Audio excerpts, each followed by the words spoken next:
This is the story of a teacher who is very dangerous. He is small but so fierce that he mercilessly kills people. The film begins by showing a man named Duncan who was completely alone on the street, running away in fear of something. As he runs, he reaches his home, bangs on the door and tells his wife to hide quickly before it gets inside. Initially, his wife refuses because she doesn't understand what Duncan is saying, but when someone starts banging loudly on their door, she becomes quite frightened.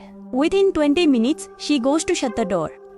She hides there, but the thing was still outside. It started banging on the door. Then, suddenly it breaks the door and comes inside. What it did is not shown, but the scene shifts from here. A few hours earlier, where Duncan and his wife were in a hospital, and Duncan was having an ultrasound. The nurse seemed quite confused and surprised because there were strange tissues in Duncan's stomach that were growing rapidly without any reason. Since the nurse was quite confused, she couldn't understand anything, so the doctor said, "It's not a big issue, we will treat you through an operation." The teachers. The next day, Duncan found out at his office that he was working as an accountant, but now his boss had moved him from this job to a position in human resources. His job now involved hiring new workers for the company and letting go of those already working there. Thinking about this left Duncan quite troubled because he couldn't figure out how to manage this job. Additionally, he met a man who was his new colleague and would be working with Duncan from now on. When Duncan got home, his mom noticed that he was quite stressed, so she decided to help alleviate his stress. She calls the doctor, but instead of easing his stress, Duncan gets more worried. The doctor asked him some odd questions. Later, he gets a call from his colleague who says, "Duncan, I needed your computer for something, but I accidentally deleted your important file." Hearing this, Duncan gets upset. He was also angry because he had been working on that file for a year. When he went to the bathroom, he suddenly felt severe pain for no reason. Hearing his cries, his wife came to the bathroom door and asked, "Is everything alright, Duncan?" He replied, "Yes, I'm fine, you go and rest." His wife did just that, putting on her Bluetooth earphones and taking her medication before going to sleep. As a result, she couldn't hear Duncan, who was screaming quite a lot during this time. Suddenly, he fell and lost consciousness. During this, we saw a small thing emerge from his body and wander around, eventually making its way to Duncan's office. There, it attacked his new colleague who had deleted the file. It tore her apart mercilessly, with her blood splattering across the walls, leading to her painful death. After doing this, that thing returns and goes back inside Duncan. The next morning, when Duncan regains consciousness, he watches the news on TV where it is reported that his new colleague was brutally murdered last night. Seeing this, Duncan is quite shocked, but he ignores it and goes to the therapist for treatment, asking to be hypnotized. Initially, Duncan refuses, but after the therapist insists repeatedly, he agrees. As the therapist begins the hypnosis process, something starts moving in Duncan's stomach. He begins to experience intense pain which causes Duncan. He starts shouting loudly and then suddenly a small strange thing from inside him comes out. Here, for the first time we can see it, which looked very wrong and dangerous, climbing for something strange and dirty. Seeing it, even the therapist was shocked. Quite startled, he felt that it might harm him. So, he tries to attack it with a stick. But the bloodthirsty creature opens its terrifying mouth and pounces on your back, and here we can also see its dangerous teeth with which it bites the therapist's leg. Due to the pain, he didn't seem alive, but somehow he manages to push the creature away. He pushes it back. Hearing his scream, Duncan also regained consciousness, which was due to the pain, and now he sees the creature. Once again, he starts screaming and takes advantage of the situation to break the window and escape. Now Duncan was quite confused. He had many questions in his mind for which he sought answers from the therapist. When the therapist takes out a book and shows it to Duncan, he explains that what you saw was a tricolor creature that resides within the first human. However, if another person causes stress or trouble to that human, this creature emerges to give stress and trouble. It mercilessly kills the person. He also mentioned that it will definitely come to you, then you should talk to it and calm it down. During this time, a very good bond can develop between you and it. In other words, you both can form a kind of friendship. The doctor was summoned by Duncan's mum. He was with a girl when suddenly green slime attacked her, causing her to fall. The creature then sat on top of the doctor, using its teeth to tear into his stomach, savagely consuming him, resulting in the doctor's gruesome death. This was because the doctor had also caused Duncan distress and stress. A little while later, the creature returned to Duncan. Following the therapist's advice, Duncan attempted to communicate with it, treating it kindly as one would with a small child, which the creature seemed to appreciate. And here, Duncan gives him a rather lovely name, which was Milo, and now later Milo goes back into Duncan. The next day, Duncan went to the office where his female colleague informs him that the client's bank account balance has fluctuated and if the client finds out, they will create a fuss. Hearing this, Duncan becomes quite worried. He goes to his boss to inform him about it. Then his boss, without fear, responds that the solution is to balance this account by transferring funds from another client's account, which will settle the entire matter. Hearing this, Duncan was quite astonished. "Sir, what are you saying? How can I do this? This is completely illegal." His boss says, "Just do it and don't overthink.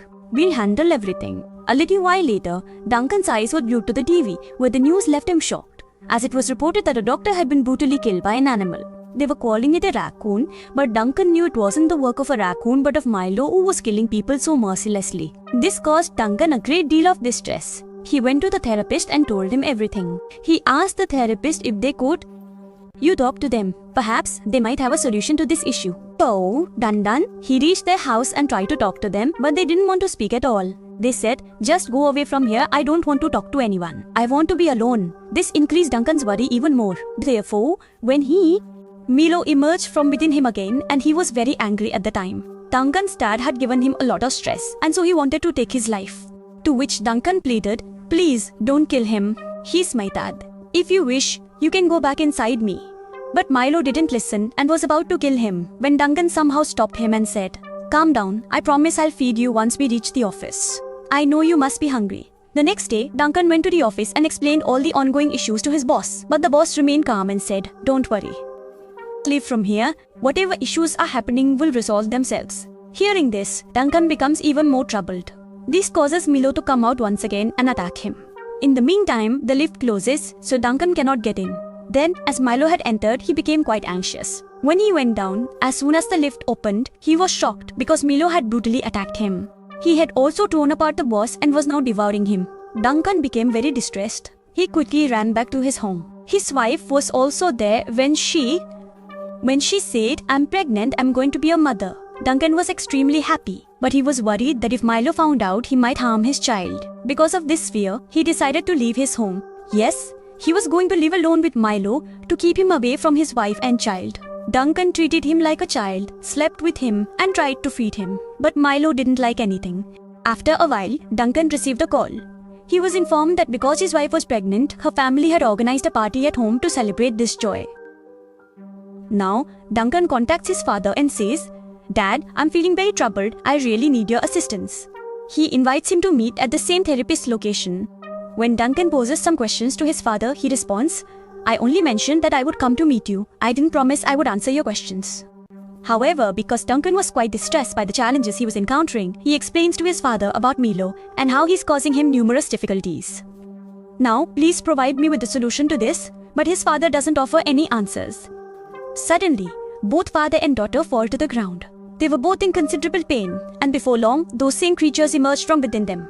However, Duncan's dad's creature was weak and he started to run away. Seizing the opportunity, Duncan's creature, Mindo, caught the dad's creature and viciously attacked it. He repeatedly stabbed it with a knife, severely injuring the dad's creature, which began to affect Duncan's dad as well, causing him significant discomfort. Meanwhile, as Mindo was attacking the other creature, Duncan's dad said to him, "Your wife is going to become a mother, isn't she? But this information made me very happy, and you should always take care of your wife and child."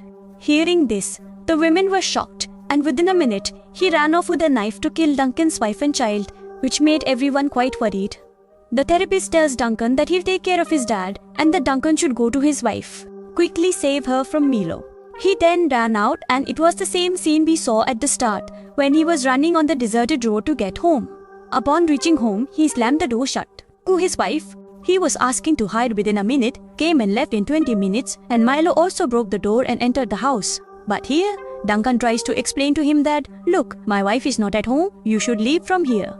However, when he heard a sound for 20 minutes, he realized that Duncan's wife was in the basement, and because the door lock was faulty, Minder takes a horn path to reach her. He manages to escape through a small gap. Although Duncan tries to stop him, he grabs both his legs but fails in this attempt. Minder manages to escape from there to the basement. He frightens his wife, then suddenly attacks her and knocks her down.